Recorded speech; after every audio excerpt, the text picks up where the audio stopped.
Undavalli Arun Kumar sir ఇవాళ press meet పెట్టిండుల్లా. Press meet లా sir ఏమని మాట్లాడుతున్నాడంటే, ఈ రోజు మోడీ సారు ప్రధానమంత్రి కావడానికి కారణమైన నేతల గురించి మాట్లాడుతున్నాడు. ప్రియ నేతలు ఎవరు? ఆ నేతల వల్లనే నరేంద్ర మోడీ గారు ప్రధానమంత్రిగా ప్రమాణ స్వీకారం చేసిండ్రా అని ముచ్చట్లయితే ఉన్నాయి. మరి చూద్దామా ముచ్చట్లేందో.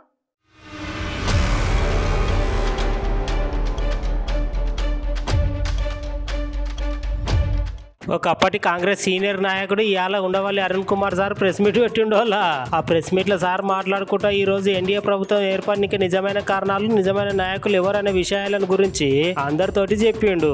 ఆంధ్రప్రదేశ్ రాష్ట్రంలో ఈ రోజు కూటమి అనేది లేకపోతే సెంట్రల్ భారతదేశ ప్రధానిగా నరేంద్ర మోడీ గారు ప్రమాణ స్వీకారం చేసేటోళ్ళు కాదని, గట్లనే ఈ కూటమిలో కీలక పాత్ర పోషించిన పవన్ సార్ గురించి కూడా ఉండవల్లి సార్ చాలా మాట్లాడిండు. కేవలం జనసేన అధినేత పవన్ కళ్యాణ్ సార్ సంధి కుదుర్చడం వల్లనే కూటమి అనేది లేకపోతే ఎన్డీఏ ఈ రోజు విజయం సాధించేది కాదు. కూటమిని కలుపుకొని చంద్రబాబు నాయుడు ఈ రోజు ఆంధ్రలో ప్రమాణ స్వీకారం చేసిండు. పవన్ కళ్యాణ్ అంటే ఒక పేరు కాదు, అదొక పెను తుఫాన్ అని మోడీ గారు ఆ రోజే చెప్పారు. ఈ రోజు ఎలక్షన్ ద్వారా అది నిజమైంది. అటు మోడీకి కూడా తెలుసట పవన్ కళ్యాణ్ అనే వ్యక్తి లేకపోతే ఈ రోజు నేను ప్రధానమంత్రి అయ్యేవాడిని కాదని. అందుకని జనమంతా పవన్ సార్ మీదనే నరేంద్ర మోడీ గారు ఎక్కువ ప్రేమను చూపిస్తున్నారని ఉండవల్లి సార్ ప్రెస్ మీట్ లో చెప్పిండుల్లా.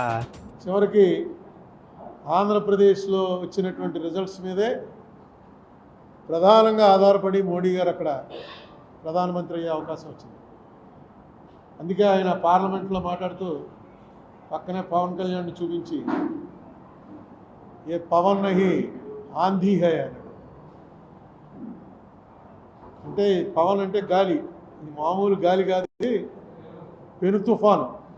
ఆంధీ అంటే తుఫాన్ కన్నా పెద్దది, ఉప్పెన్లు మన దివిసీమ ఉప్పెన అలాంటిదన్నమాట. నిన్న కూడా పదవి స్వీకారంకి వచ్చినప్పుడు చిరంజీవిని పవన్ కళ్యాణ్ని కావలించుకుని ఫోటోలో దిగాడు.